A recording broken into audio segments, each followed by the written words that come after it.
안녕하세요. 전세 매물 500건이 쏟아진 개포자이.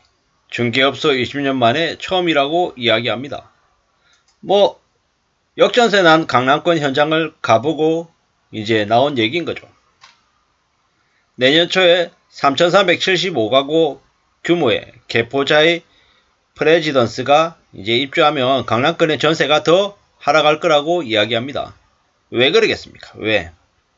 이제 전세 매물은 넘쳐나고 입주할 사람은 적으니까 당연히 전세가가 떨어진다라는 거죠. 내년 2월 입주니까 이제 얼마 안 남았잖아요. 근데 이제 전세를 찾는 상담이 많아져야 될 시기지만 공인중개업소 분위기가 한산하답니다. 공인중개업소 10곳 중에서 손님 맞은 곳이 한 곳밖에 없다고 얘기할 정도네요. 벌써 전세 매물 500건이 있다고 하는데요. 입주장이 열리면서 인근 단지하고 비교하면 수억 원이 떨어진 가격의 시세가 형성되어 있지만 그래도 사람들이 안 몰린답니다. 25평이 7억 5천, 33평이 11억대의 전세를 구하고 있답니다. 그런데도 가격은 더 내려갈 걸로 보인답니다. 내년 초에 본격 입주가 시작되면 최소 1억은 더 내려갈 거랍니다. 그러면 25평은 6억 5천, 33평은 한 10억대 전세 정도의 전세가 나올 거라는데요. 실제로는 그보다 더 떨어질 수도 있겠습니다. 25평이 한 4억 5억까지, 33평이 6억 7억까지 내려갈 수도 있겠다라고 보여집니다. 왜냐? 사람이 없으니까. 그런 거 아닌가라는 생각이 드는 거죠. 반포동의 대표단지도 역전세 난 때문에 힘들어하는데 개포 쪽에 전세가 그만큼 나올까? 전세 세입자를 구할 수 있을까? 이런 생각들도 드는 거죠. 반포자이가 30평대가 지난 6월에 22억의 전세였다는데 지금은 13억으로 떨어졌답니다. 12억 5천도 있다고 하죠. 반포 레미안 퍼스티지도 6월에 22억이었지만 지금은 14억이랍니다.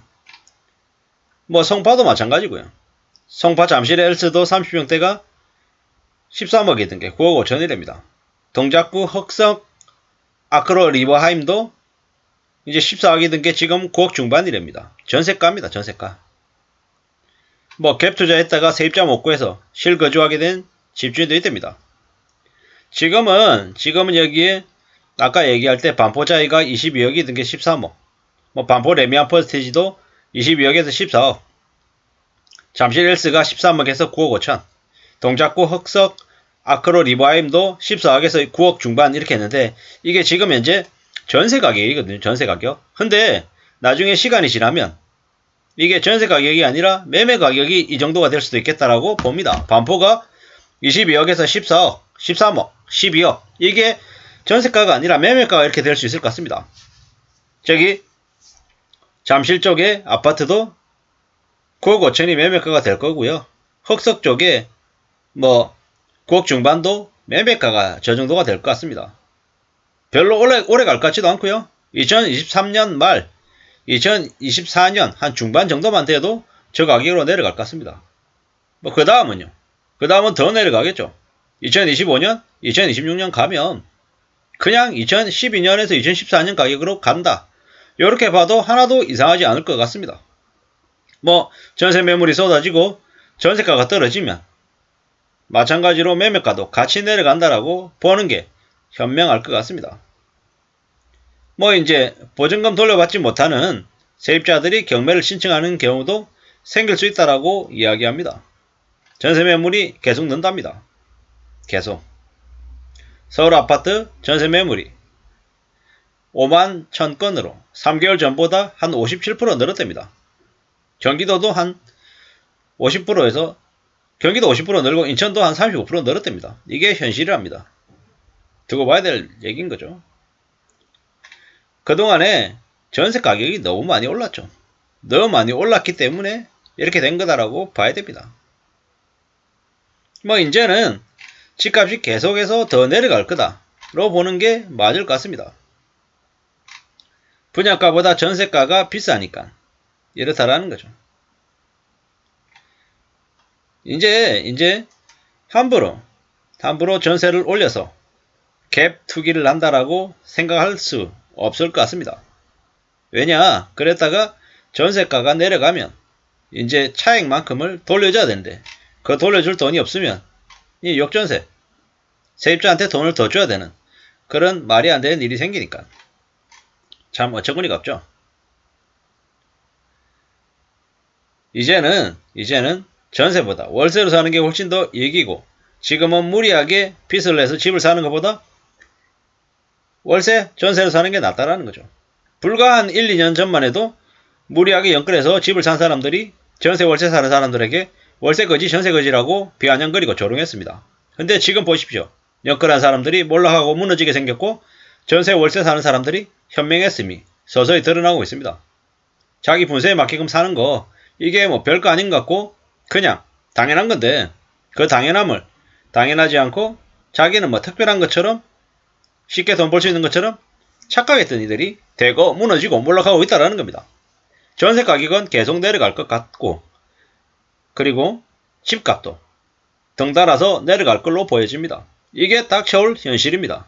아무도 이러한 현실에 대해서 그래 그러면 내가 네 고통이 심하지 내가 대신 좀 덜어줄게 이러는 거 없다라는 거죠. 자기가 한 결정에 대한 책임은 자기 스스로 지게끔 되어 있고 이러한 사항들은 금세 그냥 반전되지 않습니다. 꽤 오랫동안 시간이 흘러간다라고 봐야 됩니다. 지금 집을 못 팔면 언제 팔 수 있겠습니까? 한 8년에서 10년 뒤쯤에나 팔 수 있을 겁니다. 자기가 원하는 가격에 팔려면요. 지금은 서로 경쟁하듯이 빨리 팔고 뛰쳐나오기 게임을 하고 있는 거다라고 봐도 무방할 것 같습니다.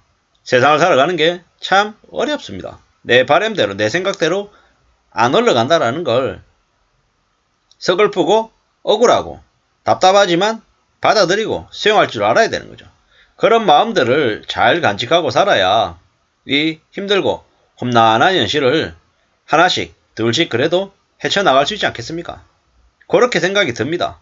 우리가 살아가는 삶이 어찌 그리 뜻대로만 마음대로만 바람대로만 되던가요? 그러지 않던 게 많다라는 겁니다. 아무도 우리에게 선뜻 손을 내밀어 주지 않는다. 힘들고 어려운 처지에서 내 힘든 처지를 극복하는 건 오직 내 스스로의 몫이다. 이렇게 생각하고 움직이는 게 좋겠습니다.